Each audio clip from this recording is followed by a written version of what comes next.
clear that the Prime Minister's foreign policy is a disaster and Canadians are paying for his mistakes. Our international partners have no respect for this Prime Minister. And why should they? After clowning around in India and inviting a convicted terrorist along with him, he then was forced to take concession after concession from Donald Trump. He even angered our partners in Japan and Australia. And now we have the debacle with China. Why did the Prime Minister show such weakness and wait so long to fire his ambassador? The right honourable Prime Minister.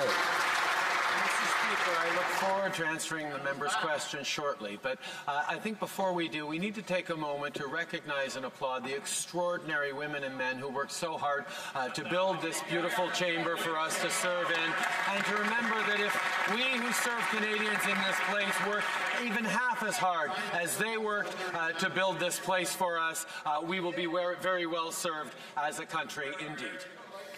The Leader of the Opposition. Monsieur le Président, la politique étrangère du Premier ministre est une catastrophe et les Canadiens paient pour ses erreurs. Un terroriste reconnu coupable a été invité en Inde. Les tarifs américains sur l'acier et l'aluminium restent en place. Le Premier ministre a insulté nos alliés au Japon et en Australie. Et maintenant, la crise avec la Chine. Quand le Premier ministre va arrêter de faire payer les Canadiens pour ses erreurs? Premier ministre. Nous agissons sur deux plans avec intégrité et fermeté. D'abord, d'assurer la sécurité des Canadiens, d'obtenir la libération des deux Canadiens qui ont été détenus de façon arbitraire en Chine, ainsi que de pousser pour la clémence pour le troisième. Et en même temps, de s'assurer que nous sommes toujours là pour se tenir debout pour la règle de droit, pour l'indépendance de notre système judiciaire et effectivement de parler avec nos alliés à travers le monde pour s'assurer que tout le monde comprend que le Canada défendra toujours la règle de droit. L'opposition. Monsieur le Président, pour le Premier ministre, l'argent est le moindre de ses soucis. Il n'a jamais eu à faire de budget pour lui-même. Ce n'est pas surprenant qu'il croit que les budgets s'équilibrent d'eux-mêmes. Tout ce qu'il sait faire est de s'endetter davantage et qui fait-il payer? Les Canadiens. Monsieur le Président, quand est-ce que ce Premier ministre va enfin dire la vérité et admettre qu'en raison de ses erreurs, il va augmenter les taxes et les impôts? Premier ministre. Monsieur le Président, notre plan était d'investir dans les gens, dans la classe moyenne, dans nos communautés.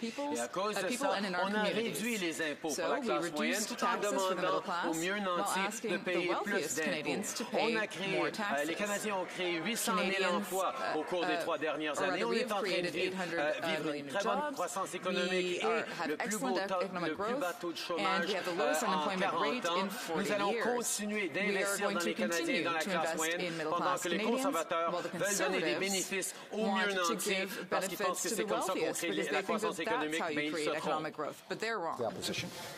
Mr. Speaker, it's not surprising the Prime Minister doesn't worry about Canadians' money. He's never had to worry about money. He's never had to balance a household budget, so he thinks that budgets balance themselves. He thinks he can borrow his way out of debt and that others should pay for his mistakes. So it's no wonder that the debt has grown 3 times more than what he promised. So why won't he tell the truth before the next election, that his wasteful spending and runaway deficits will mean higher taxes for Canadians? Prime Minister.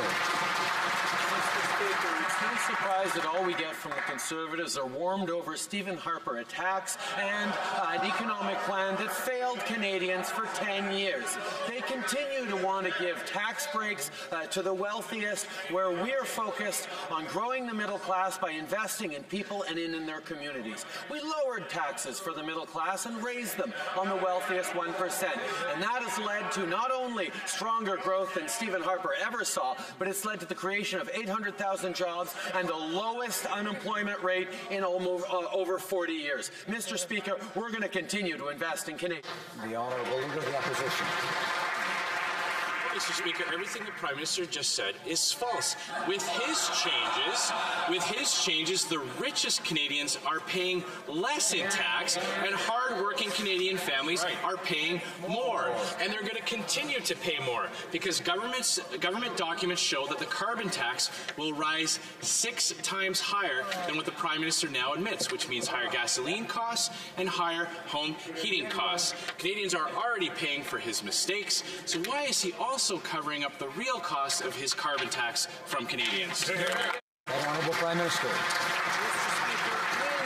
Taxes for the middle class, and the only way the Conservatives make those numbers work if they completely ignore a policy they voted against, the Canada Child Benefit. The Canada Child Benefit has made more difference in the lives of hardworking Canadians than any other policy in recent history.